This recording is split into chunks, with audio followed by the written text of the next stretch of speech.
वणक्कम।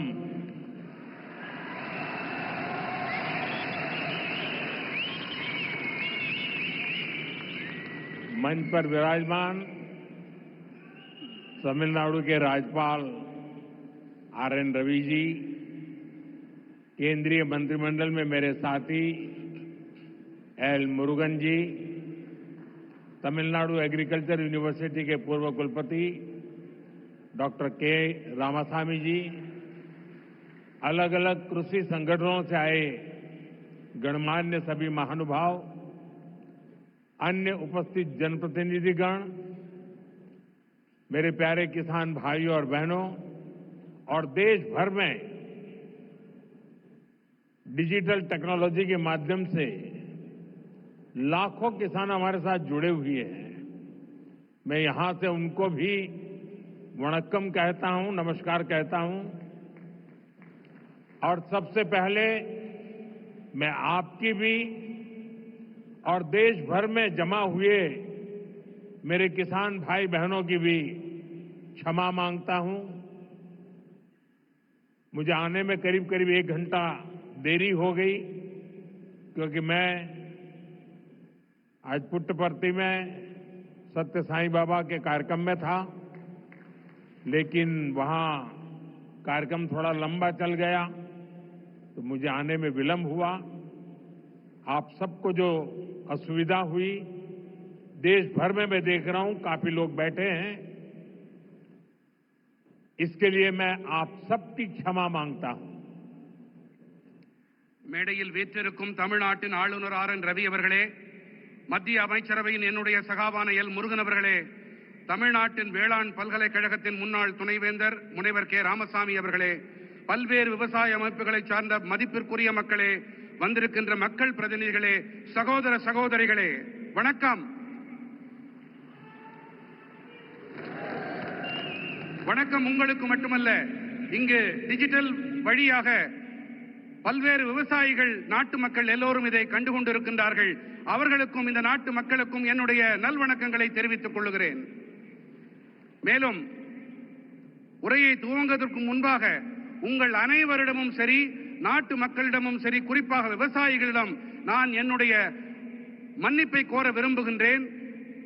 தவிர்க்க இயலாத ஒரு நிலையாக புட்டபர்த்தியிலே எனக்கு சற்று கால தாமதம் ஆகியபடியால் இங்கே உங்களை தாமசிக்க வேண்டி வந்திருக்கிறது. அதற்காகவும் உங்கள் மன்னிப்பினை நான் கோருகின்றேன். मैं जब पांडियन जी का भाषण सुन रहा था,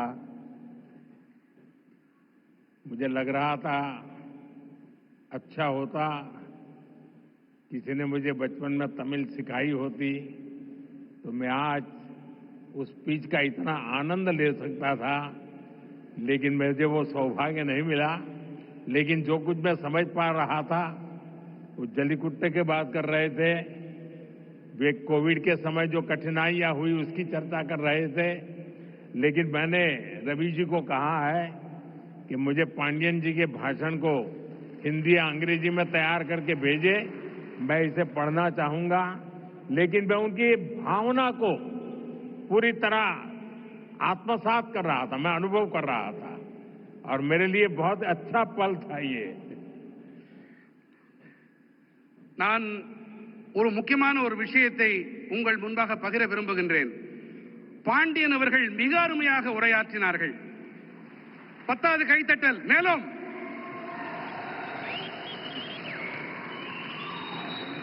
அவருடைய உரையை தமிழிலே இருந்ததால் என்னால் முழுமையாக புரிந்து கொள்ள முடியவில்லை. சிறுவயதில் நான் தமிழையும் கற்றிருக்கலாமே என்று அடிக்கடி நினைப்பதுண்டு. இன்று பாண்டியன் அவர்களுடைய உணர்வுமயமான இந்த உரை, அந்த முழுமையாக அதை புரிந்து கொள்ள முடியவில்லை என்றாலும் அந்த உணர்வு என்னை தொட்டது. மாண்புமிகு ஆளுநர் ரவி ஐயா அவர்களிடம் நான் விண்ணப்பித்திருக்கிறேன். பாண்டியன் அவர்கள் ஐயாவுடைய உரையை அதனை ஹிந்தி மொழியிலே அல்லது ஆங்கிலத்திலே மொழியாக்கம் செய்து எனக்கு தெரிவித்துக் கொடுக்குமாறு அவரிடம் விண்ணப்பித்திருக்கிறேன். जब मैं यहां मंच में आया तो मैं देख रहा था काफी किसान भाई बहन वो अपना गमछा घुमा रहे थे, तो मुझे लग रहा था कि बिहार की हवा मेरे आने से पहले पहुंच गई है। நான் இங்கே மேடையிலே வந்தபோது பல விவசாய வேளாண் குடிமக்கள் தங்களுடைய மேல் துண்டை அவர்கள் சுழற்றிக் கொண்டிருந்தார்கள். பீகாருடைய காற்று இங்கேயும் வீசுகிறதோ என்று என் மனம் அவாவியது.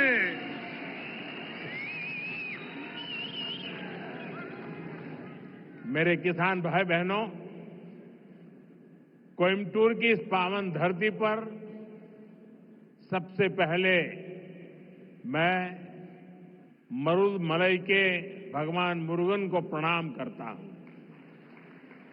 कोयम्बटूर कल्चर, कंपैशन और क्रिएटिविटी की भूमि है।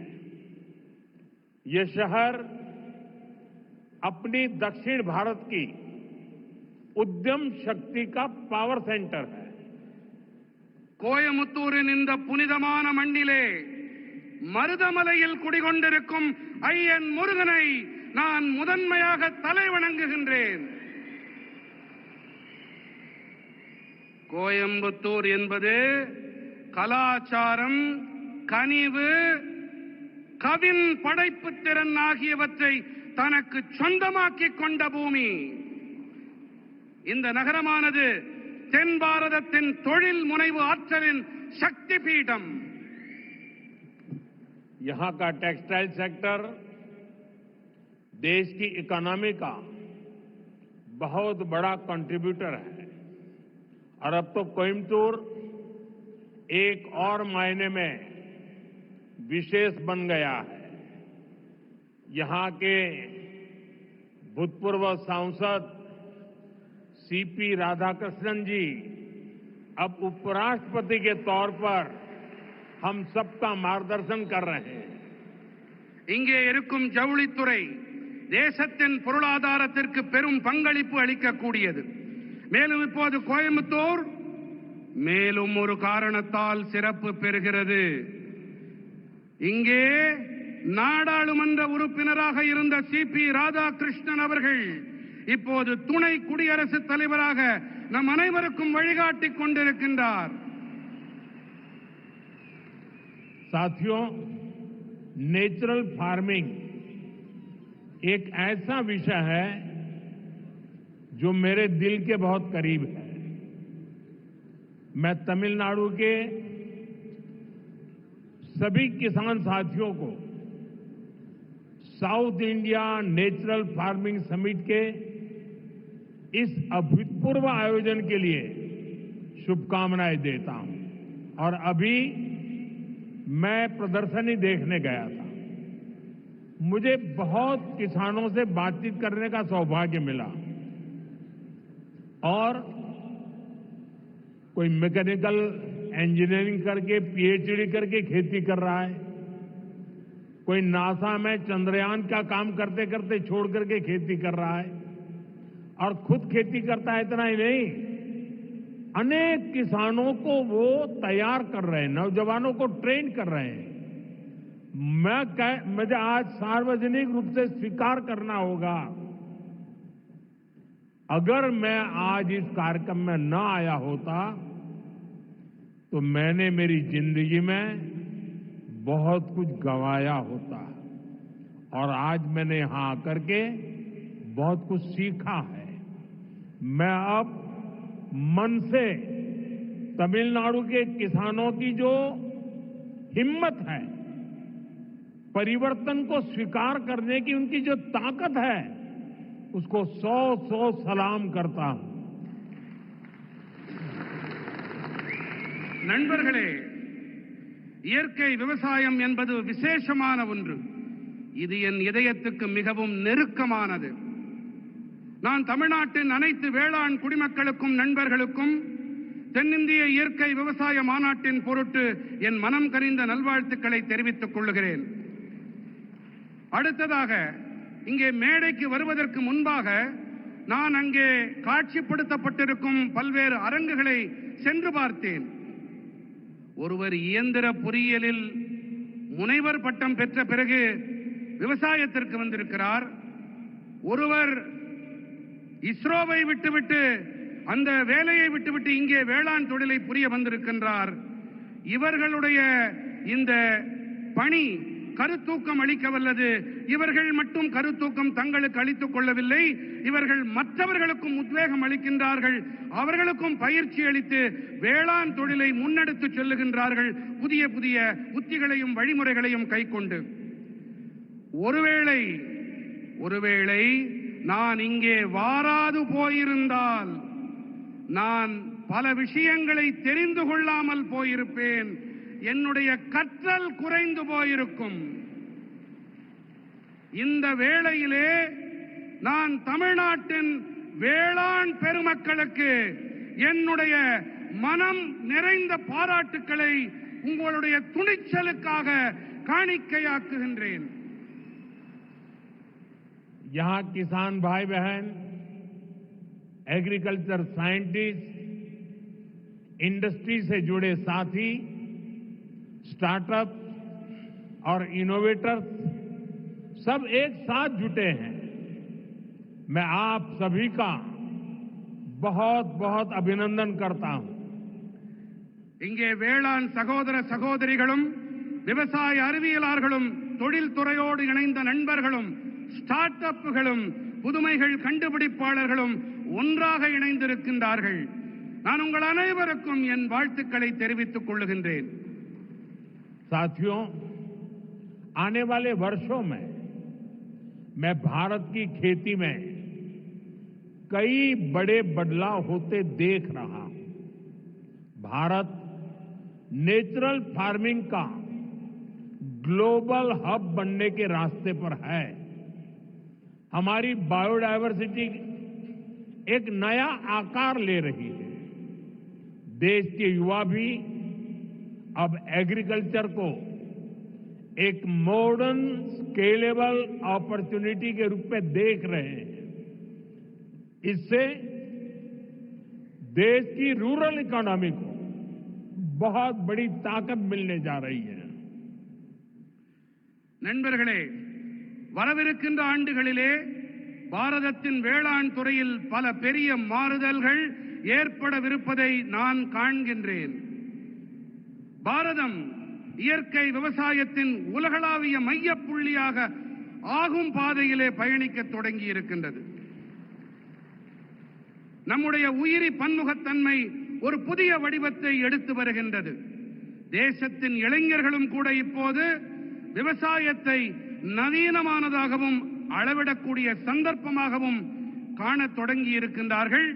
முக்கியமாக இதனால் ஊரக பகுதி பொருளாதாரம் மேம்படும் என்பதை அறுதியிட்டு என்னால் சொல்ல முடியும். मेरे किसान भाई बहनों, बीते 11 वर्षों में देश के पूरे कृषि सेक्टर में बहुत बड़ा परिवर्तन हुआ है. हमारा एग्रीकल्चरल एक्सपोर्ट करीब करीब 2 गुना हुआ है. खेती को आधुनिक बनाने के लिए सरकार ने किसानों को मदद देने का हर रास्ता खोला है. நண்பர்களே, கடந்த 11 ஆண்டுகளிலே தேசத்தின் ஒட்டுமொத்த வேளாண் துறையிலும் ஒரு மிகப்பெரிய மாற்றம் ஏற்பட்டிருக்கின்றது. நம்முடைய வேளாண் ஏற்றுமதி கிட்டத்தட்ட இரட்டிப்பாகி இருக்கிறது.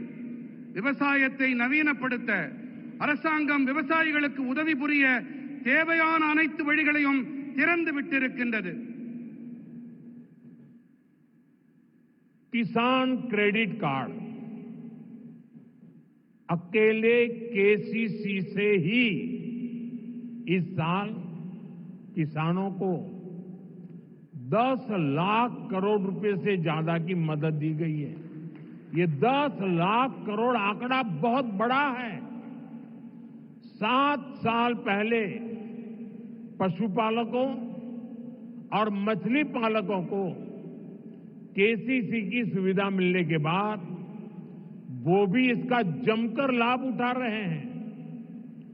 बायो फर्टिलाइजर पर जीएसटी कम होने से भी किसानों को बहुत फायदा हुआ है।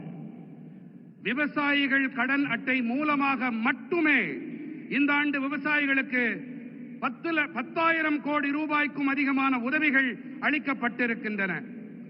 7 ஆண்டுகளுக்கு முன்பாக கால்நடை பராமரிப்பாளர்களுக்கும் மீன் வளர்ப்பாளர்களுக்கும் இந்த விவசாய கடன் அட்டை வசதி கிடைத்த பிறகு அவர்களும் கூட இதனால் நிறைவான பலன்களை பெற்று வருகின்றார்கள்.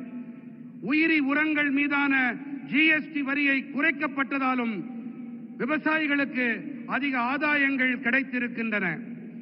साथियों, अभी कुछ ही देर पहले इसी मंच से हमने देश के किसानों को पीएम किसान सम्मान निधि की अगली किस्त जारी की है। देश के कोने कोने में किसानों को 18,000 करोड़ रुपए ट्रांसफर हुए हैं। यहां तमिलनाडु के भी लाखों किसानों के खाते में पीएम किसान सम्मान निधि के पैसे पहुंचे हैं। நண்பர்களே, இப்போது சற்று நேரம் முன்பாக இந்த மேடையிலிருந்து தேசத்தின் விவசாயிகளுக்கு பிரதம மந்திரி விவசாயிகள் கௌரவ கொடையின் அடுத்த தவணை கொண்டு சேர்க்கப்பட்டது. தேசத்தின் அனைத்து மூலைகளில் இருக்கும் விவசாயிகளுக்கும் 18,000 கோடி ரூபாய் பரிமாற்றம் செய்யப்பட்டிருக்கின்றது. இங்கே தமிழ்நாட்டிலும் கூட பல லட்சம் விவசாயிகளின் வங்கிக் கணக்குகளிலும் பிரதம மந்திரி விவசாயிகள் கௌரவ கொடை அளிக்கப்பட்டிருக்கிறது.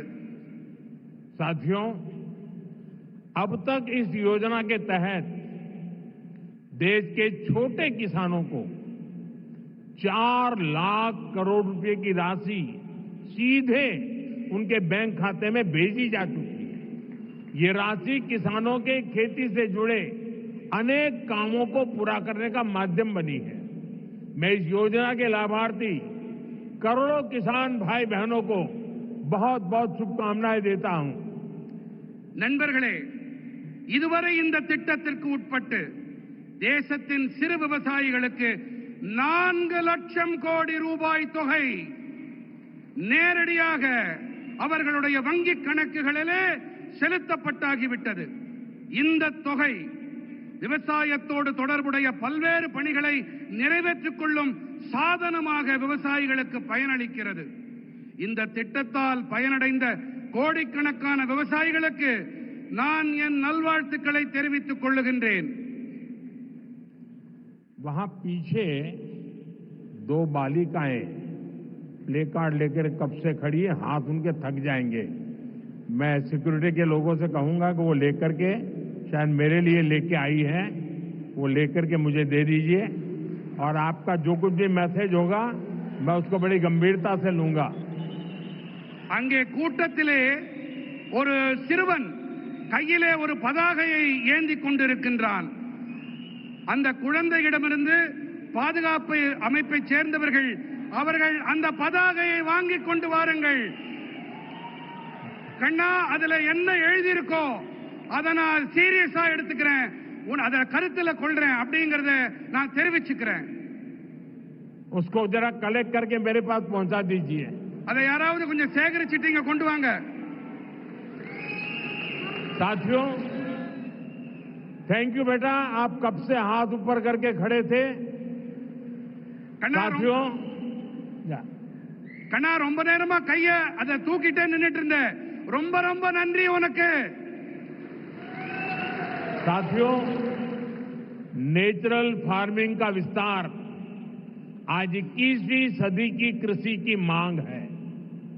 बीते कुछ सालों में मांग बढ़ने के कारण खेतों में एग्रीकल्चर से जुड़े कई सेक्टर्स में केमिकल्स का इस्तेमाल तेजी से बढ़ा है। நண்பர்களே, இயற்கை வேளாண்மையின் விரிவாக்கம் என்பது இன்று 21ஆம் நூற்றாண்டு வேளாண்மையின் தேவை. கடந்த சில ஆண்டுகளிலே தேவையின் அதிகரிப்பு காரணத்தாலே வயல்களிலே விவசாயத்தோடு தொடர்புடைய பல துறைகளிலே ரசாயனங்களின் பயன்பாடு விரைவாக அதிகரித்து வருகின்றது. केमिकल फर्टिलाइजर्स और पेस्टिसाइड्स के ज्यादा इस्तेमाल के कारण सॉइल फर्टिलिटी गिर रही है, सॉइल मॉइस्चर पर असर पड़ रहा है और इन सबके साथ फार्मिंग की कॉस्ट पर हर साल वो बढ़ती ही जा रही है। इसका सॉल्यूशन क्रॉप डाइवर्सिफिकेशन और नेचुरल फार्मिंग से ही संभव है। ரசாயன உரங்கள், பூச்சிக்கொல்லிகள் ஆகியவை அதிக அளவிலான பயன்படுத்தல் காரணமாக நிலத்தின் வளம் வீழ்ச்சியடைகிறது, மண்ணின் ஈரத்தன்மைக்கு பாதிப்பு ஏற்படுகிறது. மேலும் இவை அனைத்தோடு விவசாயத்தின் செலவினமும் ஒவ்வொரு ஆண்டும் அதிகரித்துக் கொண்டே இருக்கின்றது. இதற்கான தீர்வு என்னவென்று சொன்னால், பயிர்களின் பன்முகத்தன்மை மற்றும் இயற்கை வேளாண்மை மட்டுமே. साथियों, हमारी मिट्टी की फर्टिलिटी और क्रॉप में न्यूट्रिशनल रिवाइवल के लिए हमें नेचुरल फार्मिंग के रास्ते पर बढ़ना ही होगा। ये हमारा विजन भी है और हमारी जरूरत भी है। तभी जाकर हम अपनी आने वाली पीढ़ियों के लिए अपनी बायोडायवर्सिटी को संरक्षित रख पाएंगे। நண்பர்களே, நம்முடைய மண்ணின் வளத்தை பொருட்டும் பயிர்களின் ஊட்டச்சத்தின் மீள் உயிர்ப்பின் பொருட்டும் நாம் இயற்கை வேளாண்மை பாதையிலே முன்னேறியே ஆக வேண்டும். இதுவே நம்முடைய தொலைநோக்கு, இது நம்முடைய அத்தியாவசிய தேவையும் கூட. அப்போதுதான் நாம் நமது வரவிருக்கும் தலைமுறையினருக்கு நமது உயிரி பன்முகத்தன்மையை பாதுகாத்து அளிக்க முடியும். नेचुरल खेती हमें क्लाइमेट चेंज, मौसम में हो रहे बदलाव का सामना करने में मदद करती है। यह हमारी मिट्टी की सेहत को स्वस्थ रख सकती है और इससे लोगों को नुकसान करने वाले केमिकल से भी बचाया जा सकता है। आज का ये आयोजन इसी दिशा में एक बहुत बड़ी भूमिका निभाने जा रहा है। இயற்கை வேளாண்மையானது சூழல் மாற்றம், பருவநிலையில் ஏற்பட்டு வரும் மாற்றத்தை எதிர்கொள்ள நமக்கு பேருதவியாக இருக்கின்றது. இது நமது மண்ணின் நலத்தையும் ஆரோக்கியமாக வைத்திருக்க உதவுகின்றது. மேலும் இதனால் மக்களுக்கு தீங்கு விளைவிக்கும் வேதிப் பொருட்களிலிருந்து தற்காத்துக் கொள்ள முடிகின்றது. இன்றைய இந்த மாநாடு இந்த திசையினிலே மிகப்பெரிய பங்களிப்பை அளிக்க இருக்கின்றது. साथियों, हमारी सरकार भारत के किसानों को नेचुरल फार्मिंग के लिए भी बहुत प्रोत्साहन दे रही है। एक वर्ष पहले केंद्र सरकार ने national mission on natural farming की शुरुआत की थी। इससे लाखों किसान जुड़ चुके हैं। நண்பர்களே, நமது அரசாங்கம் பாரதத்தின் விவசாய பெருமக்கள் இயற்கை வேளாண்மையை மேற்கொள்ள நிறைய ஊக்கமளித்து வருகின்றது. ஓராண்டுக்கு முன்பாக மத்திய அரசு இயற்கை விவசாய தேசிய நோக்கினை தொடங்கி வைத்தது. இதன் காரணமாக லட்சோப லட்சம் விவசாயிகளால் ஒன்றிணைய முடிந்தது. इसका पॉजिटिव इम्पैक्ट खास तौर पर पूरे दक्षिण भारत पर में दिख रहा है। यहां आज तमिलनाडु में ही करीब 35,000 हेक्टेयर लैंड पर ऑर्गेनिक और नेचुरल फार्मिंग हो रही है। இது ஏற்படுத்திய ஆக்கப்பூர்வமான தாக்கத்தை குறிப்பாக மொத்த தென் பாரதத்திலும் நன்கு காண முடிகிறது. இங்கே தமிழ்நாட்டிலும் கூட சுமார் 35,000 ஹெக்டேர் அளவு நிலத்தில் இயற்கை வேளாண்மை மேற்கொள்ளப்பட்டு வருகின்றது. साथियों, नेचुरल फार्मिंग भारत का अपना स्वदेशी विचार है। यह हमने कहीं से इंपोर्ट नहीं किया है, यानी हमारी ट्रेडिशन से जन्मा है। हमारे पूर्वजों ने तपस्या करके इसको तैयार किया है और ये हमारे पर्यावरण के अनुकूल है। நண்பர்களே, இயற்கை வேளாண்மை பாரதத்தின் சொந்தமான சுதேசி கருத்து. இதை நாம் எங்கிருந்தும் யாரிடமிருந்தும் பெறவில்லை, இறக்குமதி செய்யவில்லை. அதாவது இது நமது பாரம்பரியத்தில் பிறந்தது, நம்முடைய சுற்றுச்சூழலுக்கு உவப்பானது, உகந்தது. मुझे खुशी है कि दक्षिण भारत के किसान प्राकृतिक खेती की परंपराओं जैसे पंचगव्य, जीवामृत, बीजामृत, आच्छादन आदि को निरंतर अपनाए हुए हैं। ये परंपराएं मिट्टी का स्वास्थ्य बेहतर रखती हैं, फसलों को केमिकल मुक्त रखती हैं और इनपुट कॉस्ट बहुत कम कर देती है। தென்னிந்தியாவின் விவசாயிகள் இயற்கை வழி வேளாண்மையின் பாரம்பரியங்களான பஞ்சகவ்யம், ஜீவாமிர்தம், பீஜாமிர்தம், ஆச்சாதன் போன்றவற்றை நிரந்தரமாக உள்வாங்கிக் கொண்டிருக்கின்றார்கள் என்பது எனக்கு மட்டற்ற மகிழ்ச்சியை அளிக்கிறது। साथियों, नेचुरल फार्मिंग के साथ हम अगर श्री अन्न मिलेट्स की पैदावार जोड़ते हैं तो ये भी धरती मां की रक्षा में अहम भूमिका निभाते हैं। நண்பர்களே, இயற்கை வேளாண்மையோடு கூடவே நாம் ஸ்ரீ அன்னம் அதாவது சிறுதானியங்கள் பயிர் செய்வதையும் இணைக்க வேண்டும்। இவை நம்முடைய இந்த பூமித்தாயின் பாதுகாப்பிற்கு சிறப்பான பங்களிப்பினை அளிக்கின்றது। तमिलनाडु में तो भगवान मुरुगन को शहद और श्री अन्न से बने तेनम तिनई मावुम उसका भोग लगाया जाता है।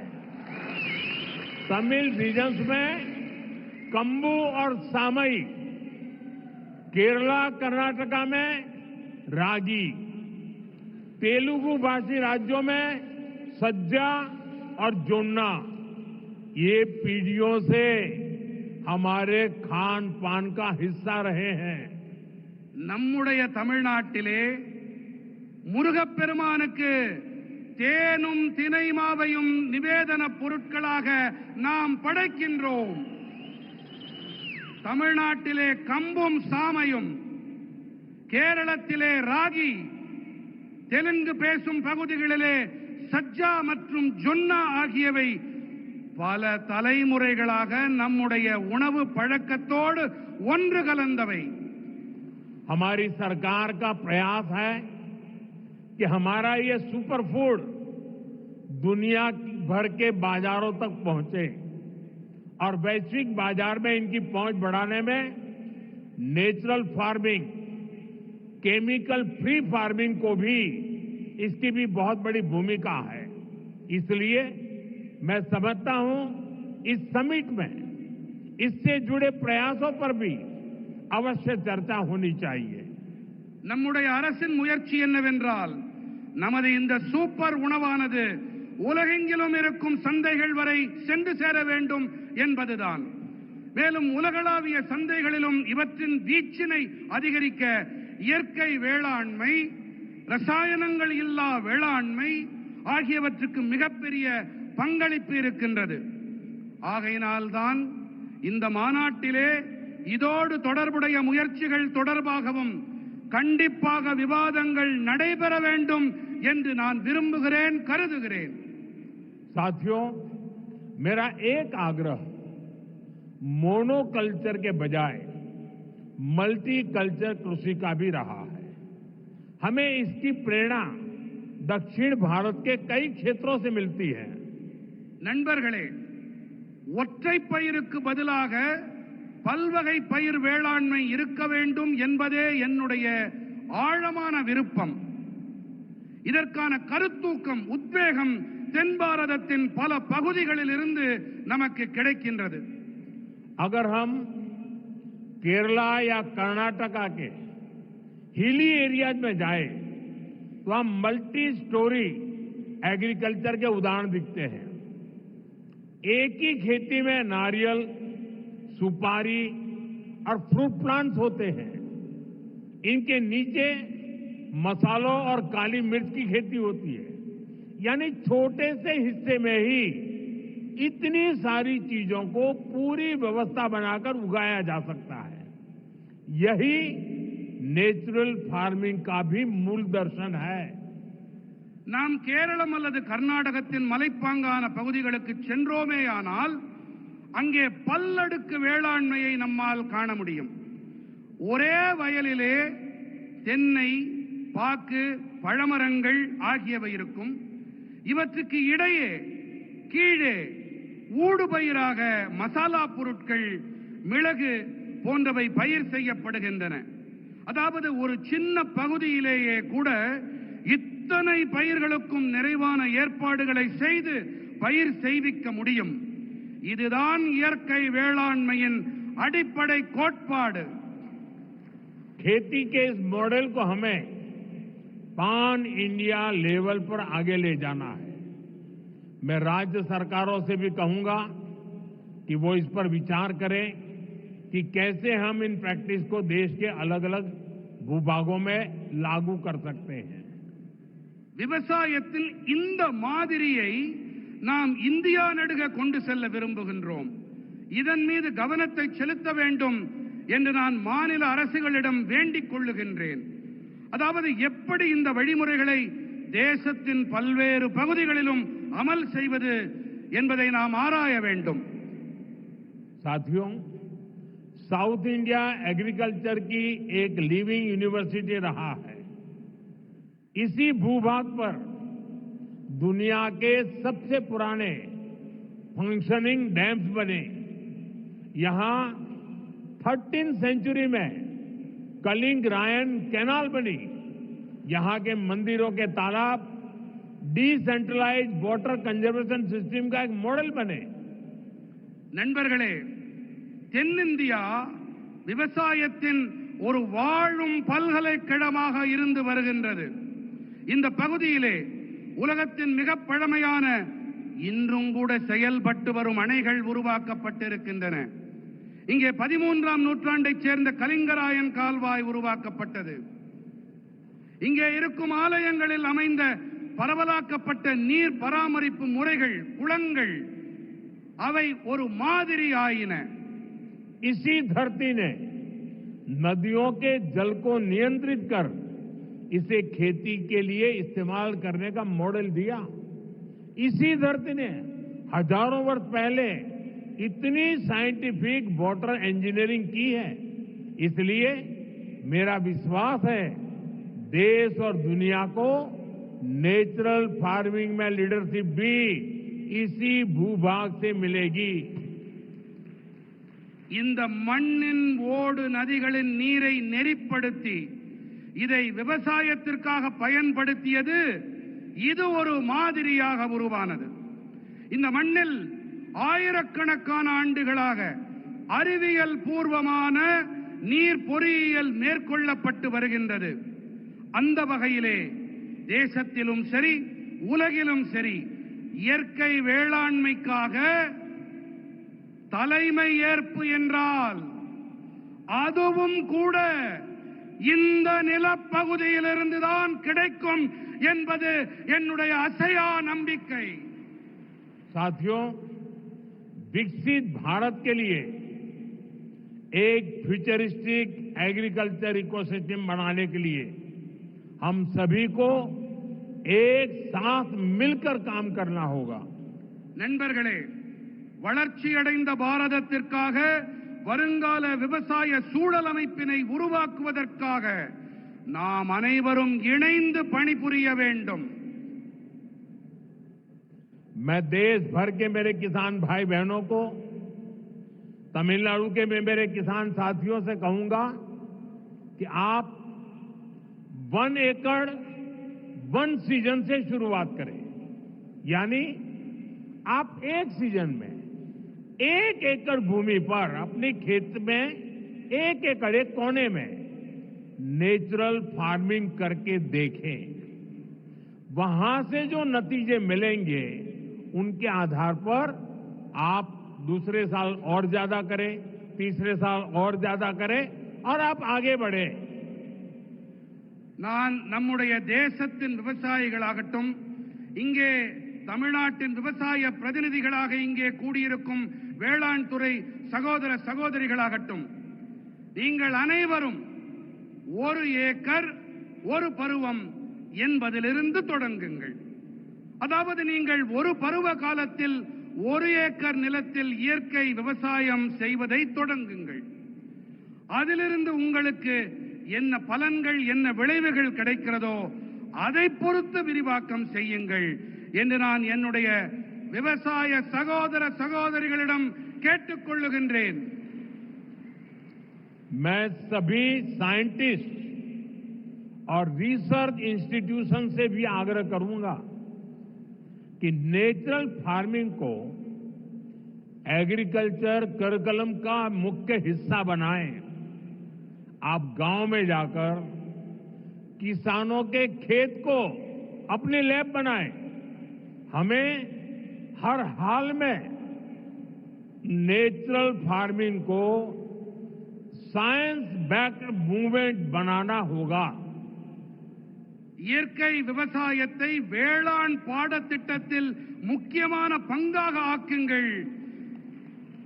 கிராமங்களுக்கு சென்று விவசாயிகளின் வயல்களை உங்களுடைய பரிசோதனை கூடங்களாக ஆக்குங்கள் என்று நான் அனைத்து அறிவியலாளர்களிடமும் ஆய்வு நிறுவனங்களிடமும் வேண்டிக் கொள்ளுகின்றேன். நாம் எப்படியாவது நாம் இயற்கை விவசாயத்தை அறிவியல் சார்புடைய இயக்கமாக ஆக்க வேண்டும். नेचुरल फार्मिंग के इस अभियान में राज्य सरकारों और एफपीओ की बड़ी भूमिका और बहुत बड़ी भूमिका है। बीते कुछ सालों में देश में 10,000 किसान उत्पाद संघ एफपीओ बने हैं। இயற்கை விவசாயத்தின் இந்த இயக்கத்திலே மாநில அரசுகள் மற்றும் விவசாயிகள் உற்பத்தியாளர் சங்கங்களின் பங்களிப்பு மகத்தானது. கடந்த சில ஆண்டுகளிலே தேசத்தில் 10,000 விவசாயிகள் உற்பத்தியாளர் அமைப்புகள் உருவாகி இருக்கின்றன. एफपीओ के सहयोग से हम किसानों के छोटे छोटे समूह क्लस्टर्स बनाए, वहीं पर सफाई, पैकिंग, प्रोसेसिंग की सुविधा दें और इनेम जैसे ऑनलाइन बाजार से सीधे जोड़े। इससे प्राकृतिक खेती से जुड़े किसानों को और लाभ होने की संभावना होगी। விவசாயிகள் உற்பத்தியாளர்கள் சங்கங்களின் உதவியோடு நாம் விவசாயிகளின் சின்ன சின்ன குழுக்களை உருவாக்கி இருக்கின்றோம். அவர்களுக்கு சுத்தப்படுத்தல், பேக்கிங், பதப்படுத்தல் வசதிகளை செய்து தர வேண்டும். மின்னணு சந்தை போன்ற இணையவழி சந்தைகளோடு நேரடியாக இணைக்க வேண்டும். இதன் வாயிலாக இயற்கை வேளாண்மையோடு இணைந்த விவசாயிகளுக்கு மேலும் லாபம் கிடைக்கும் சாத்தியக்கூறுகள் உண்டாகும். जब हमारे किसान का पारंपरिक ज्ञान, विज्ञान की ताकत और सरकार का समर्थन तीनों जुड़ जाते हैं तो किसान भी समृद्ध होगा और हमारी धरती मां भी स्वस्थ रहेगी. நமது விவசாயிகளின் பாரம்பரியமான ஞானம், அறிவியலின் பலம், அரசாங்கத்தின் ஆதரவு ஆகிய இந்த மூன்றும் இணையும் போது விவசாயிகளும் வளம் பெறுவார்கள், தன்னிறைவு அடைவார்கள். அதோடு கூடவே நம்முடைய பூமி தாயும் ஆரோக்கியமாக இருக்கின்றாள். साथियों, मेरा पक्का विश्वास है ये समिट और खास करके हमारे किसान भाई बहनों ने जो नेतृत्व दिया है, इस समिट से देश में नेचुरल फार्मिंग को एक नई दिशा मिलने वाली है. यहां से नए आइडियाज, नए सॉल्यूशंस निकलेंगे. इसी उम्मीद के साथ मैं आप सभी को फिर से बहुत बहुत शुभकामनाएं देता हूं.